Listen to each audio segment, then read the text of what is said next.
Hello YouTube, you're locked into Tommy P, and today I'm going to be showing you how to make an old school 4x4 bassline loop in Ableton Live 10 Sweet Edition, but you can use Light Edition as well.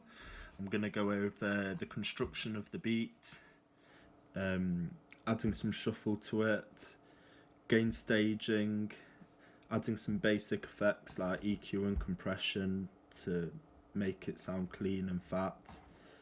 And I'll explain a bit on how to build up a track after, but I'll go more into depth in other videos on how to do that. So start with, we're going to open up Ableton Live 10 Sweet Edition, but as I say, you can use whatever floats your boat. And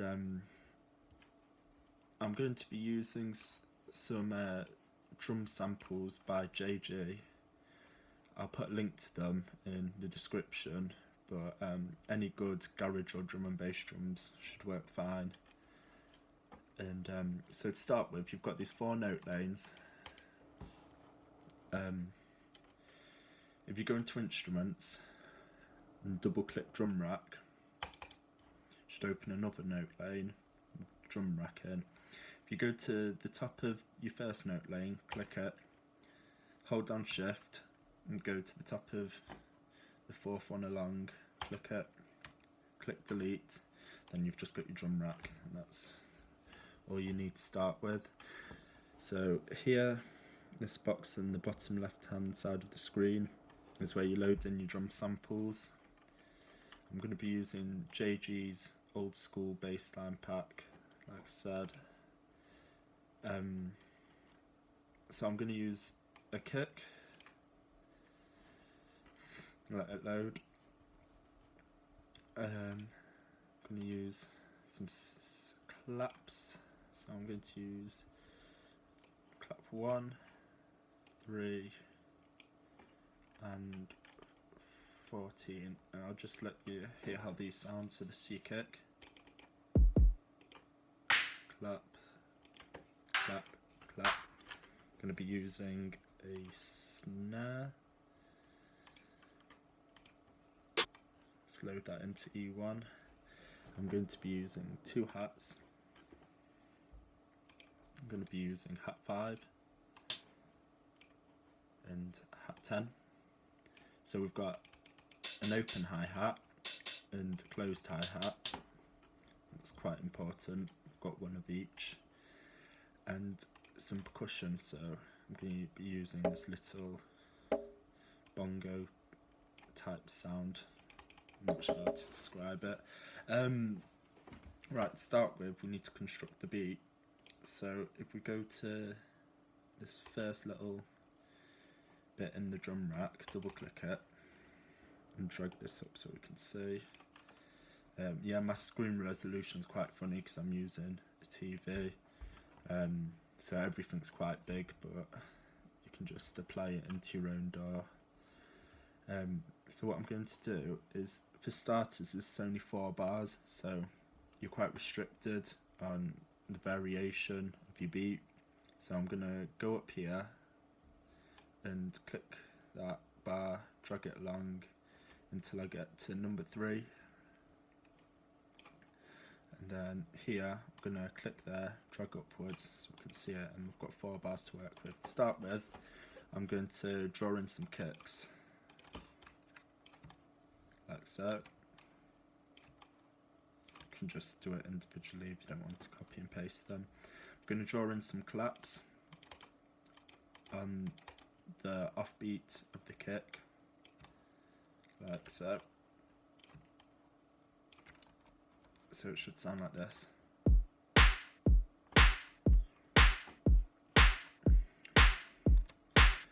going to draw in some hats. And the hats go on the offbeat in between the kick and the clap, like so. Right, so bassline is 140 beats per minute.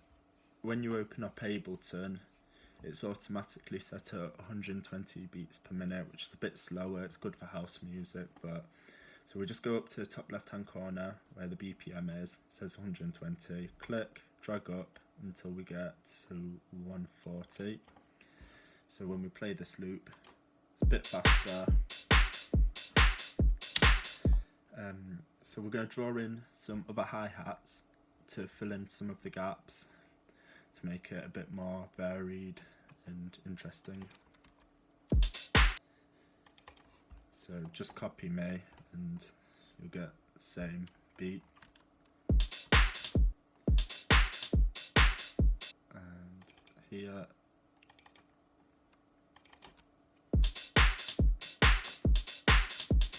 And I'm also going to draw in some percussion. So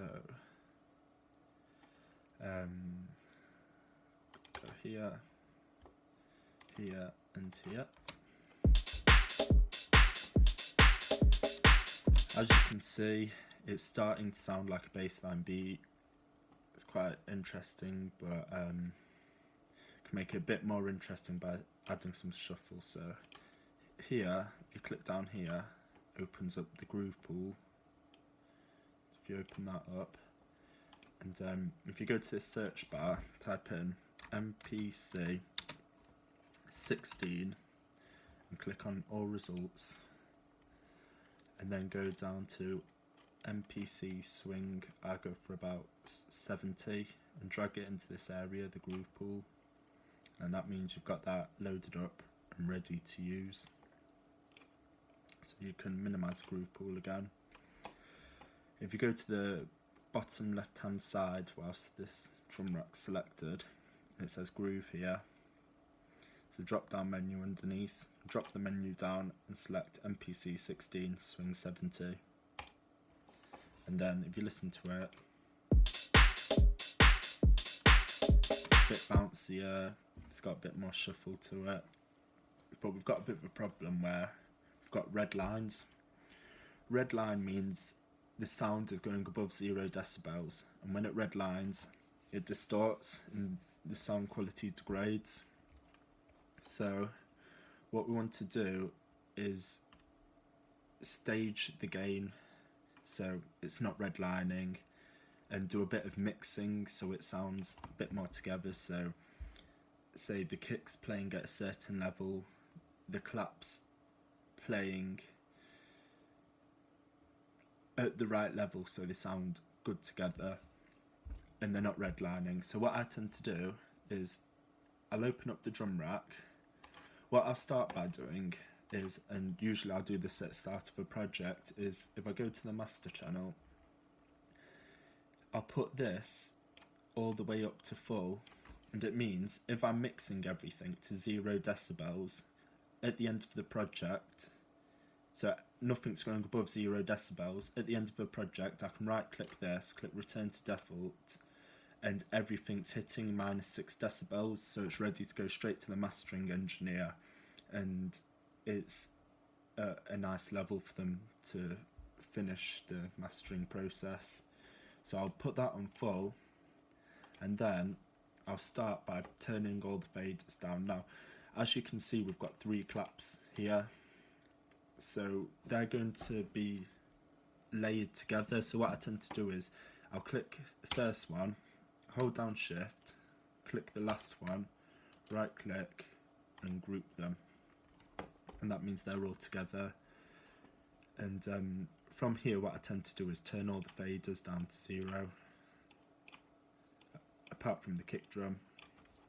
What I'll do is I'll have it a little bit below so you've got a bit of headroom, and I'll play it, then I'll slowly bring the other faders in. Now I'm mixing on headphones, so it's not going to sound spot on, but this is just for an example to show you how to do it. So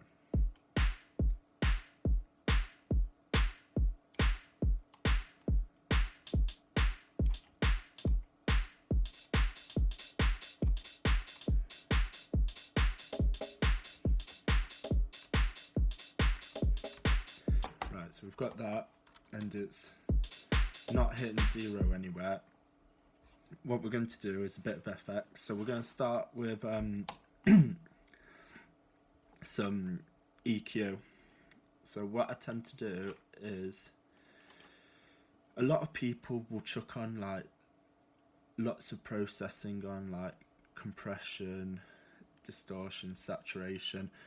If you download the drum sample pack, the chances are the samples have been heavily compressed already.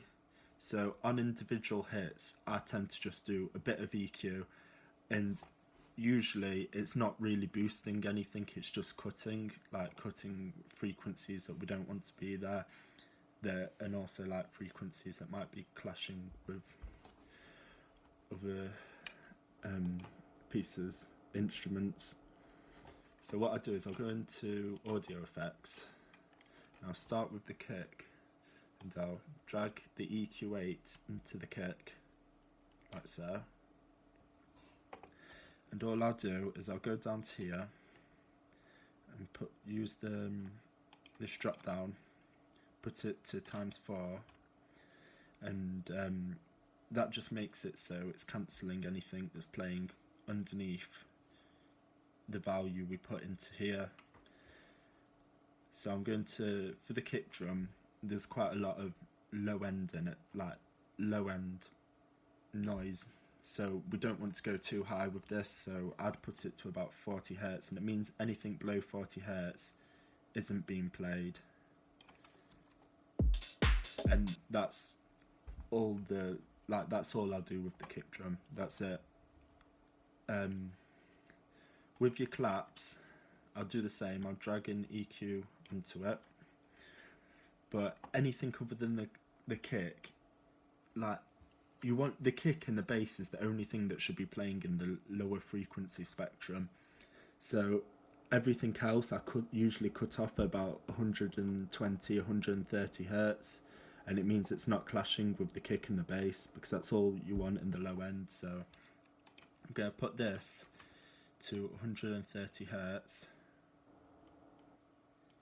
and then I'm literally just going to click the top of it, hold down Control, and drag it onto the snare.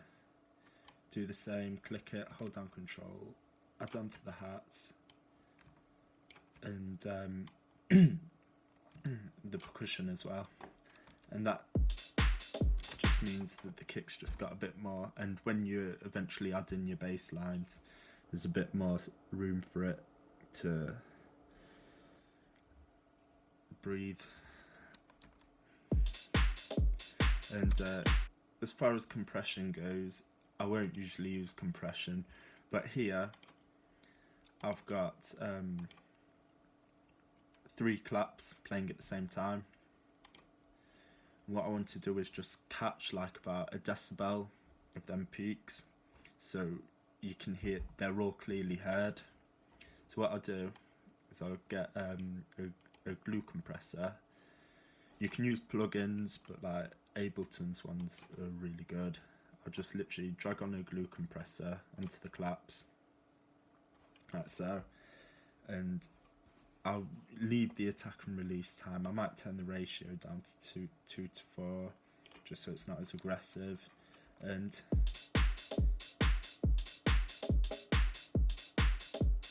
just make sure it's only taking off here about 1 decibel at most.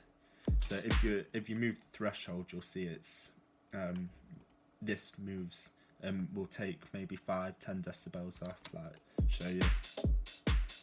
But we don't want to be doing that. We literally just want to be taking about a decibel off. And since that's taken that off, we want to put about a decibel and a half back in. So on the makeup, we'll put that to about 1.5 decibels.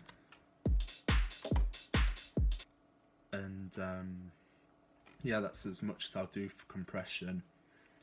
And then what I'll do to finish it off is, if you're using Ableton Live 10, they've got an awesome new plugin called Drum Bus, and I'll literally just click that and drag it onto the drum rack, and it just fattens everything up. Makes it sound pretty good. And then when you're ready to use that, just click here, hold it down, press tab, then drag it onto your playlist like so. Click this orange thing, and then yeah, you've got your drum loop ready to start your bassline track. Thanks for watching. Make sure to comment, like, subscribe, and I'll be making more videos on how to synthesize bassline sounds for old school bassline and niche. But yeah, thank you.